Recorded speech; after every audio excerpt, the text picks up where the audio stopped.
The Resistor is a simple, yet effective weapon for anyone looking to come to grips with the game's gunplay. After all, dual-wielding 2 pistols is easier than 2 assault rifles, am I right? Anyway. Thanks to its 18-round capacity and easy handling, it's great for any type of engagement, whether that be close range or long range. While you might think a single-shot pistol would barely hold its own against automatic weapons and shotguns, holding the trigger actually fires a burst of 3 shots, giving you control as to how you decide to lay down fire from a distance. There aren't really many downsides to using this weapon outside of the need to constantly pull the trigger.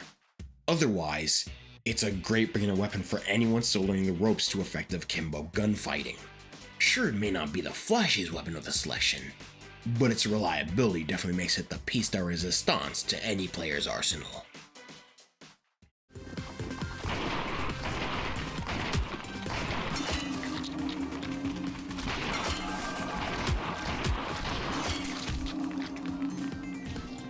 The Pacifist is only a pacifist in name. In reality, this is a beast of a hand cannon, 6 shots per reload, with only 3 being needed to bring down a single player. Its burst damage may be really strong, especially from a distance, but it requires the most aim out of any weapon to succeed. The recoil is huge as it kicks the weapon way up with each shot, the reticle is not exactly easy to aim with from a distance while on the move, and you don't have the luxury of spraying down countless bullets like most other weapons. Your shots have to be calculated and precise. Yet, if you do manage to aim well with it, you'll deal lots of damage in a single shot, sometimes enough to cause players to skip getting knocked down entirely. At the very least, the reload for the weapon is both simple and rather quick, even more so if you decide to dual wield them, as the cylinders slide out based on which hand is holding it, meaning you can reload both in one go with a simple bit of movement. It may be a difficult weapon for those struggling to aim, but if you can master it, you'll be cleaning house in matches. Just don't let anyone rush you down, of course.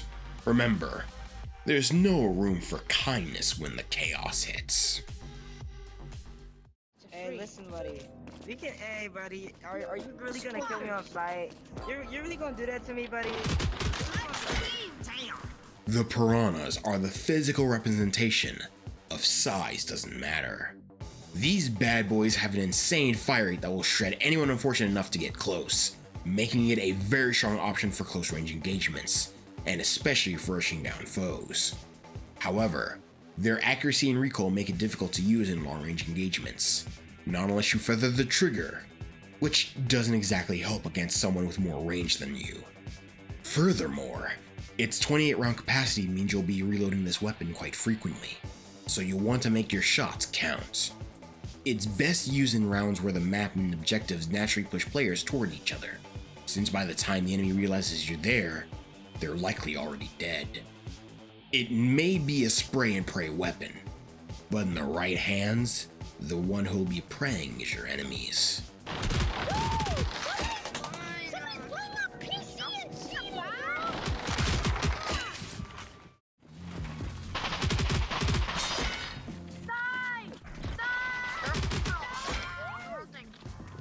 The Wakizashi is a proper SMG which may not be as fast as the Piranhas, but are still a rather effective option for spraying countless bullets, thanks in part to its 45 round capacity and rather fast fire rate. You can spray countless bullets from a good distance to slow down and pepper foes trying to get away. Though do be mindful of its low damage output, the recoil which still needs to be controlled, and the reload speed which is pretty slow if you run out mid-firefight. It's still a pretty great weapon in the right hands though, and is likely the one most players will gravitate towards if they want a rapid fire option that is easier to get into. Though there might be another option to consider if reliability is what you're after.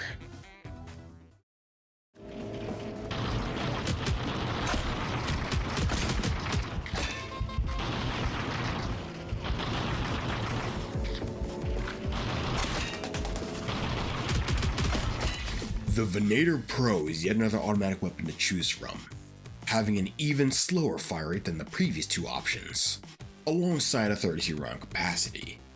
While it may seem inferior to the Wakizashi in magazine and fire rate, It makes up for it with more damage and slightly less recoil when shooting, making it much stronger for general shooting compared to the Wakizashi.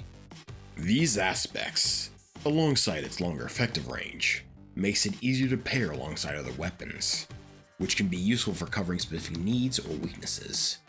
There's not much else to say about it really. It's a very reliable weapon in what it does, and is a strong option for anyone looking to make an impact. You can never go wrong with something with pro in its name.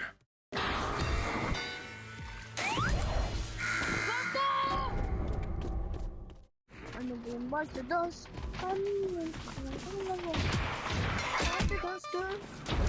shot him in the head. What are these guns? The Bad Baby is an auto shotgun with an 8-shot capacity. Being a shotgun, it obviously has an issue with fighting anything that has range to it, which is effectively a large majority of the available weapons. In exchange though, you get some of the strongest close range burst damage possible, sometimes leaving foes in only 1 to 2 shots.